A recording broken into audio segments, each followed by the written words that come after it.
Hello guys, आप लोगों का स्वागत है मेरे यूट्यूब चैनल पे। आज मैं आपको सुनाने वाली हूँ होशियार खरगोश की कहानी। एक समय की बात है, एक घने जंगल में 3 खरगोश भाई रहते थे। उनकी माँ उनको रोज़ एक एक टमाटर और एक एक गाजर दिया करती थी और वह रोज़ उन टमाटरों को खाते थे। एक दिन की बात है, वो सब वहीं पास में ही खेत में खेला करते थे। फिर एक भाई कहता, चलो हम रेस लगाते हैं और देखते हैं कि कौन जीतता है। तीनों भाई कहते हैं, ठीक है।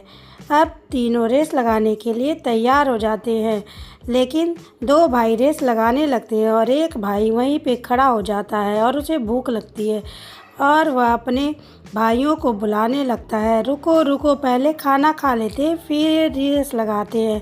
लेकिन दोनों भाई रेस लगाने में बिजी होते हैं और सुनते नहीं हैं। अब छोटा भाई सोचता है, चलो मैं अपने हिस्से का टमाटर खा लेता हूँ, और वह अपने हिस्से का टमाटर आता है और खा लेता है।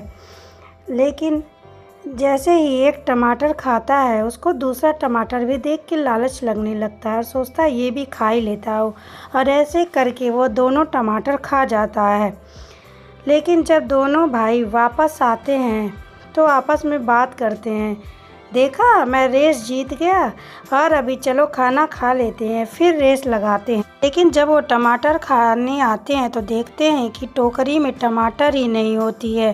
वो कहते हैं, लगता है आज माँ टमाटर देना भूल गई। लेकिन जब दूसरे दिन उसकी माँ टमाटर देती है तो दूसरे दिन भी वही होता है, छोटा बेटा तीनों टमाटर खा जाता है। अब दूसरा बेटा माँ के पास जाता है और कहता है, माँ आज आपने टमाटर नहीं दिया खाने में।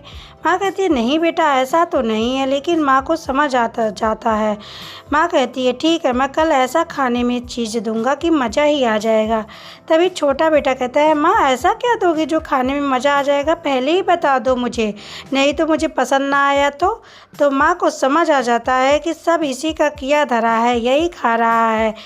तब माँ उससे कहती है कि सुनो बेटा, कभी भी दूसरे का हिस्सा नहीं खाते, अपना ही हिस्सा खाते हैं। अगर तुम्हें और भूख लगती है तो मेरे से बोला करो, मैं तुम्हें और टमाटर दिया करूँगी। बेटा कहता है, ठीक है, और वो सुधर जाता है, अब अपना ही हिस्सा खाता है।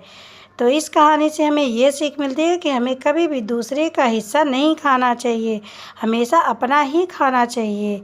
अगर ये कहानी आपको अच्छी लगी हो तो लाइक, सब्सक्राइब, शेयर करें। धन्यवाद।